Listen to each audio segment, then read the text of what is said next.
Friday, April 3rd. We have 3 rounds for our warm-up. We're gonna start off with 12 lunge to in-steps. Big step, find your rhythm, switch it up, do whatever feels right for you. After 12, we're gonna pause, hold one side for 30 seconds. You can move while you're here, switch it up. You don't have to just stay in one position. Switch to the other for 30 seconds. After that, feet inside your shoulders. Give me 10 good mornings. I'm looking at your head and your tailbone move together as your butt goes back. After that, you're gonna give me 5 squats with a twist. So, squat, pin the knee in place by coming in front on the inside here. Rotate, bring it back, pin the knee, rotate, and that's 1. Down again. Rotate, rotate, and that would be 2 reps. From there, we're gonna do 12 reach throughs. So we're gonna go with a wide stance. We're gonna reach back as far as we can. Up, clench your butt cheeks, push your hips forward, and reach overhead. Back, and forth for 12. After that, you've got 12 regular air squats. No twists, no nothing, but flat feet, big toes grounded, knees track over those big toes, chest tall. And we're gonna finish each round by doing a 30-second bottom of the squat hold. You don't have to hold just in place. Get a little bit of movement around for your ankles. We have 3 rounds of this, so switch it up. Now it's time for our 16-minute EMOM. Minute 1, 8 front squats. If you are rocking a barbell, we need to make sure that we can clean the barbell up in the front rack position because we're squatting and we want those elbows as close to the 3 o'clock as possible. Let the bar roll into the fingertips. Let go of that full grip. From here, I want the full squat, stand to finish. 8 reps. Gentlemen, if you can load to 115 based on the amount of weights and if that's appropriate for you, do it. Ladies, it's 75. Scale accordingly. If you have a pair of dumbbells or a matching pair of kettlebells, you'll get in the front rack position and you'll squat them together. I only have my single, so for my single dumbbell kettlebell people, you're gonna bring it to the front rack and you're gonna do 4 on the right, 4 on the left.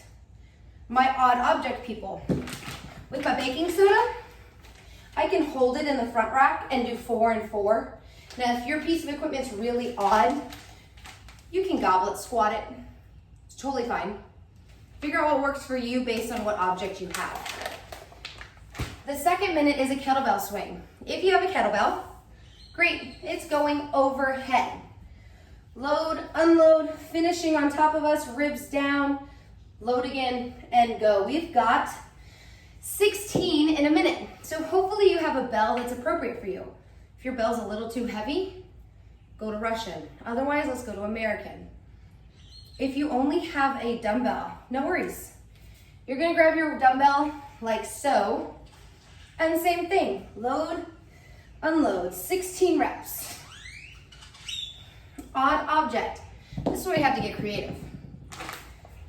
Turns out I can swing my baking soda pretty well.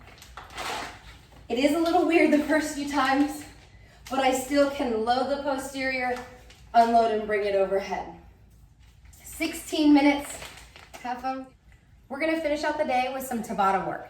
This is gonna be 12 minutes in length. Each movement will be done for 8 rounds, which is gonna be a total of 4 minutes. Every round consists of 20 seconds of work, 10 seconds of rest. So our first thing we're gonna do is a hollow body hold.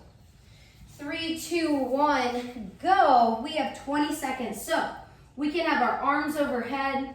We can bring them reaching for our heels. We can bend the knees, whether it's dual or one at a time. We can also sit higher up. But at the end of the day, the main goal with the hollow body hold is to make sure the sternum and the pubic bone are pulled really close together. We have 8 rounds of that. And then you need a spot that you can do handstands. So there's no break, it's right into it. I've got a wall and I've got a trusted chair. So when there's 20 seconds spent on it, we need to make sure we can get right into that handstand. So we need to make sure you have no issues kicking up, or you're already ready to climb up the wall as you face it. If you don't have a wall, not a big deal. A chair, a cooler, something that's sturdy, you're gonna go ahead and put your feet on that and then get as inverted as possible. And from there, you'll hold. After the time is up, careful down, rest 10 seconds. The final thing we're gonna do are some laying leg raises. So the way that I'm gonna do these today, so I'm gonna put my hands underneath my butt, my heels down, heels up, heels down, heels up. 20 seconds worth of work. And then we're done with Tabata. Moving into our gymnastics portion for the day. We are gonna start our 3 rounds, treating this like a superset, one thing into the next, by doing some seated leg lifts. So we are going to take a seat in a pike position with our feet out in front of us, reach our hands past our knees. This time we're gonna singularly lift 1 at a time. Until we've completed 10, then we'll switch for 10. For some help, you're gonna wanna sit up a little bit higher with your heels underneath you. This is gonna give a little bit more assistance, so make sure you scale that height accordingly. I want the chest over your thighs. Once you've completed 10 on the right, 10 on the left, we are gonna go into an overhead weight hold. So if you have a barbell, ladies, you're gonna be about 75 pounds or less, guys, 105 or less. A lot of this has to do with your shoulder mobility in general, but we're gonna do an overhead hold with a barbell. Things I'm looking for is I'm looking for a strong position. From the side, I wanna see, are the ribs down? Are the hands over the hips and the hips over the heels? 1 minute there. With my barbell, sometimes I do get a little tingly in my hand at like 40 seconds. If you have 2 dumbbells, put them both overhead for the minute. If you have mixed weights that are comfortable and doable, you can do mixed weights overhead, but halfway they need to switch.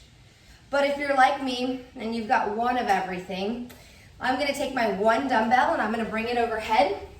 Any dumbbell, any kettlebell work must require the bicep to be by the head.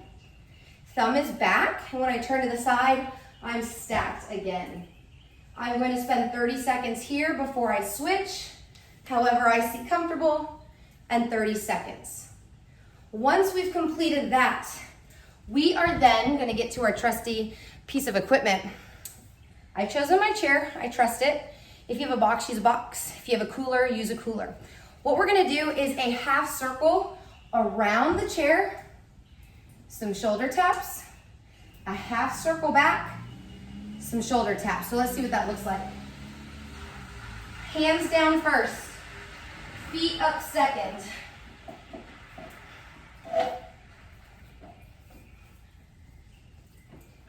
That is a half circle. 1, 2, until I've completed 8 shoulder taps. And then I'm going to walk it back and finish with 8 shoulder taps. Now it makes no difference if it's same shoulder or crossed over. That's up to you. Let the blood rush back down your body.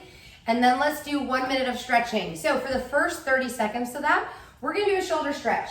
Something that I really like to do, particularly on days where I have a lot of pull-ups or days after I've done a lot of pull-ups. Pinkies closer together. Walk the hands out or scoot the butt forward. 30 seconds of a hold. It is harder to extend your legs straighter and just breathe. Hands closer, then further. Bend or straighten the legs as needed. Once 30 seconds has come and gone, careful coming out. Then take the bottom of your feet, put them together, bring them in, knees are out, and we've got a 30-second butterfly stretch. Reaching forward as much as possible, pushing the knees out. You've got 3 rounds of this, so switch it up as you'd like. Get some gymnastic strength in, and I'll see you next week for more.